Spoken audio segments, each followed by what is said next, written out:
the doubling rule. It's actually slightly easier than the dropping rule, but it still has to do with adding a vowel suffix. So the doubling rule is if you have a base word and you're adding a vowel suffix, if the last two letters of your base word is a short vowel and then a consonant, so a short vowel and a consonant are the last two letters, then you're going to double the consonant before adding the vowel suffix. There were two things that I didn't tell you there, but let's just go baby steps here. So if I want to do run plus ing, so run is my base word and it ends with a short vowel and then a consonant. I have to double the consonant before adding the short vowel. Why? If I didn't, it would say ruining. So we are adding an extra N in there to make sure that that U maintains its short vowel sound. Here's another one. If the word is skip, look at it, ends with a short vowel and a consonant. I'm adding a vowel suffix. If I want to make it skipped, I'm going to have to double that P. This is called the doubling rule before I add the vowel suffix. That double P maintains the short vowel sound. Otherwise, it would be Skyped. Okay, so this is a rule that you've been following all along because I've been teaching you the tab 2 rule for spelling. Like if you're spelling a short vowel, it has to have two consonants after it. If there's not two, make two. It's the same thing. It's really nothing any different than that. It just has a name and it has a rule. It has like a spelling pattern that I'm teaching you now. It's called the doubling rule. Now here's the two things that I didn't share with you yet, but I'm just going to throw out there now. The base word has to be either a single syllable word, like run, skip, jog, bake. No, not bake. It has to end with a short vowel and a consonant. Dig. So it has to be either a one syllable word, or if it's a longer word, that last syllable has to be accented. Let me see if I can think of some examples of if the last syllable. Usually when you have a multi-syllable word, that last syllable is not accented. And so usually the doubling rule doesn't apply for longer words, but sometimes it will. Like, that's not a good one. Let's see.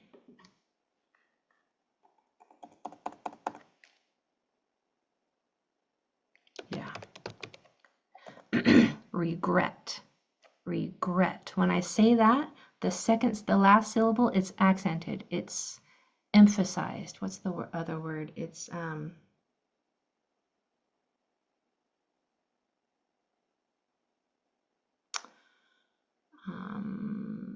I can't think of the word, but it's emphasized. It's said stronger.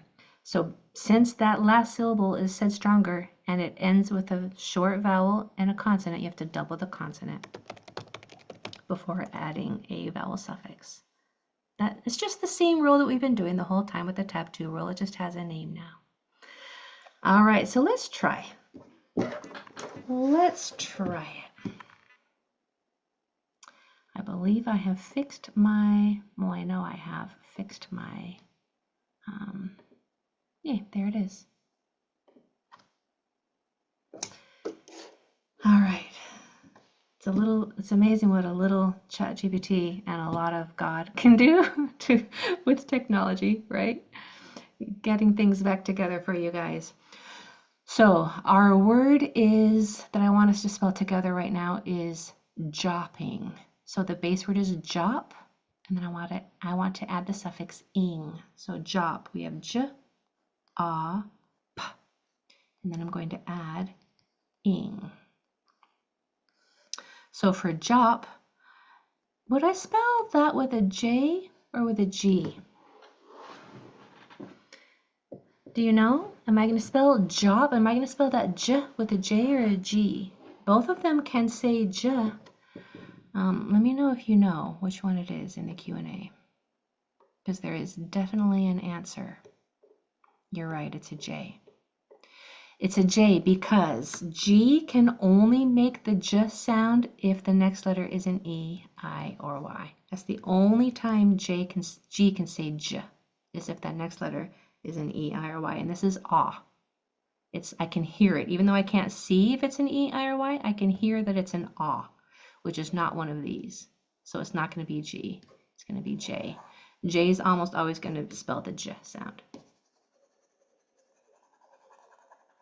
So jop, J, ah, P. Ah is going to be spelled with an O. Now if we want jopping, here we have our one syllable word that ends with a short vowel and a consonant. So we're going to double the consonant before adding our vowel suffix. Yeah, you got it? Let's try yours. Your word is mep. So we have m, e, p, and then I want you to add the suffix able. And then put the whole thing mepable in the Q&A when you have it. Mepable. Mep and then able.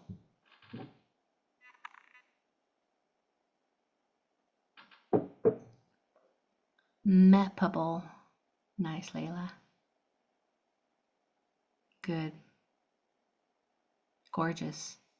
Mepable. This first sound is an eh right here. The vowel is an eh, like Edward. Gorgeous. Hopefully you can see my B right there. I'm getting a lot of people that are misspelling this suffix. That's probably just a typo. Okay, so for MEP, we have our consonants m, e, p. Our vowel sound e is spelled with an E. Now for MEPable, I see that we have a short vowel and consonant that are the last two letters. So that means I have to double the consonant before I add the vowel suffix. Now you guys seem to be getting this rather quickly. I'm pretty impressed with how quickly you've already picked up this dropping rule. Now, for this next word, I want you to remember, I'm kind of throwing in an anti-example so that your brain can learn all of the ins and outs of it. This vowel has to be short. Okay, that's the hint for the next word. It can't just be a short vowel and a consonant as the last two letters. It has to, what did I just say? It can't be just a vowel and a consonant as the last two letters. It has to be a short vowel and a consonant. If it's a long vowel and a consonant, it doesn't count. It has to be a short vowel and a consonant as the last two letters. All right, so having said that, now that's a pretty big juicy hint. But our next word is plode, and then the suffix ed. So p, l, o, d plus an ed. Now I'm glad we have this letter because it's going to be a good throwback to O month. And if you weren't here in O month, there's a video, or you can stick with me for a year because we wrap around every year and we teach everything all over again. So, but here you go. For our consonants first, we have p, l, o, d. Now for this O sound, when you hear, well, I'm going to start with just regular O, but I want it to say the long O sound. If I just leave it like this, then it would, not paying attention to this right now. If I just spell plode like this, then that O can't say O. It has to say ah, and that would say plod. In order for this O to say O, it has to have another vowel in the next one or two spots. This is a very common way to spell the O sound in the middle of words. So we're going to spell it with an OA like that. Now for ploded, I'm not going to double anything because that is not a short vowel sound. So ploded would look simply like that. Okay, your word is gleet plus ed. And I want you to spell the long E sound with an EA. Gleet, g-l-e-t, plus the suffix ed. So put gleeted in the Q&A when you've spelt it. Gleeted.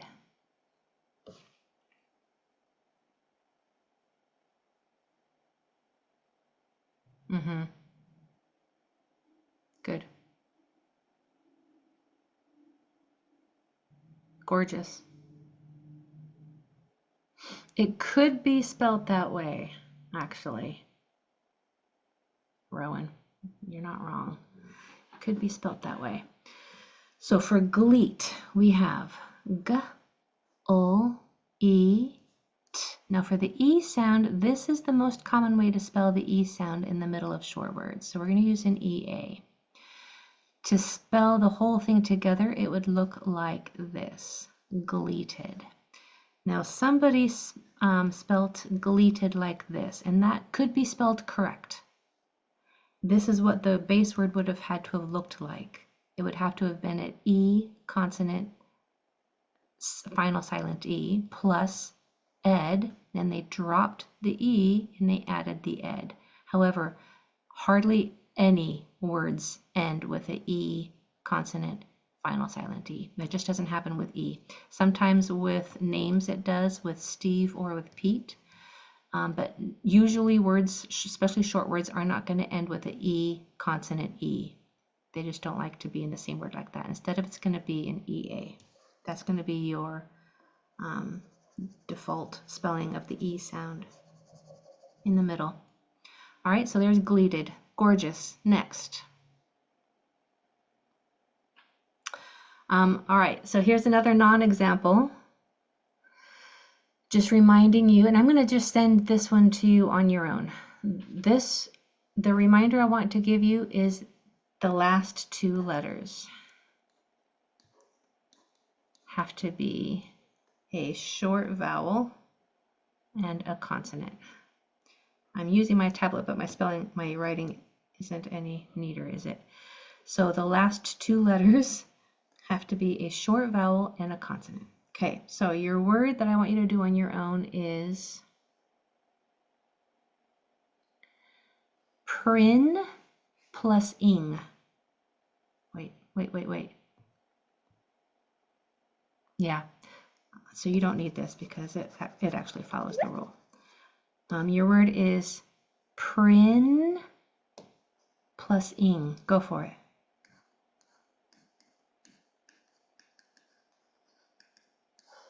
Prinning. I want prinning. Printing.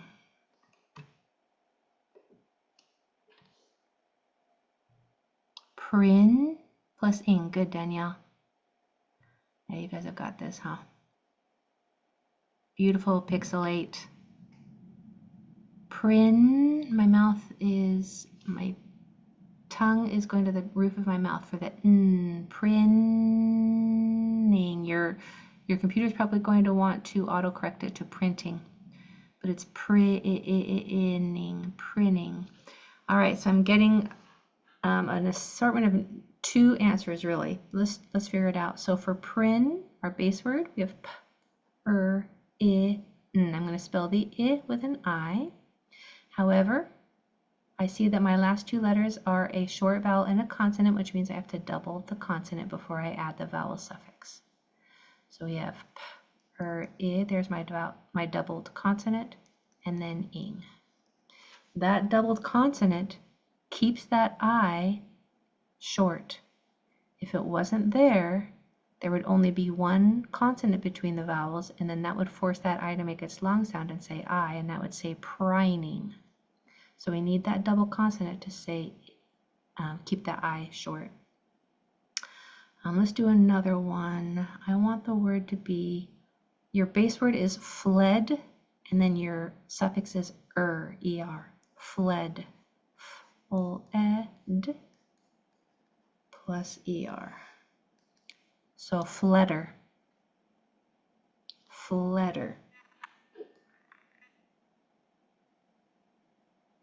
And these are D's.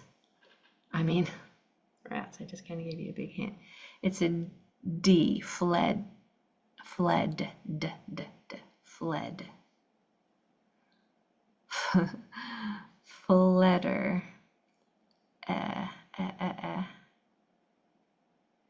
Fledder. Okay, so for fled, we have fled. Is spelled with an E.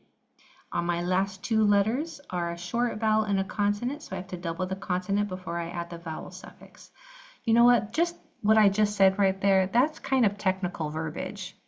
That is something that I said it just fast too. I didn't slow it down, and you guys, your brains are just picking it up. But if I said that just in the general public, they'd be like, what language are you speaking? So congratulations on being able to speak linguistic language now. Because what I just said is, what did I just say? The last two letters are a short vowel and a consonant, and which means I have to double the consonant to add the vowel suffix before I add it to make the word. So we have fled with those two D's and If I didn't have the two D's, it would be fleeter. Fleeter. All right, we have time for one more quick one.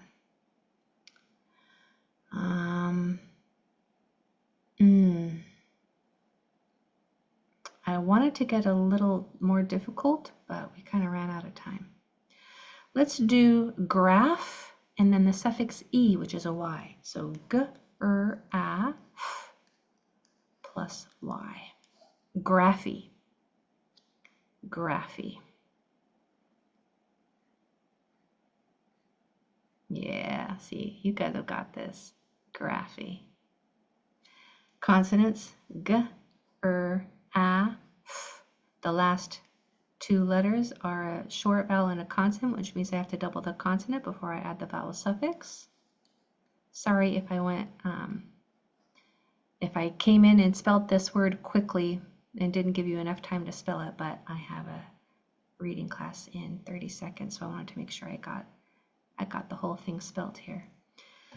But you should feel pretty good about what probably seems a little easy for you now. It might feel a little easy because it's what we've been doing the whole time, so your brain just really latched onto it and it's like, yeah, I know. You have to double the consonant to maintain the short vowel sound of the letter before it. But now you know a little more about that spelling pattern. It's named, it's called the doubling rule, and it applies to one-syllable words or multi-syllable words if that last syllable is accented.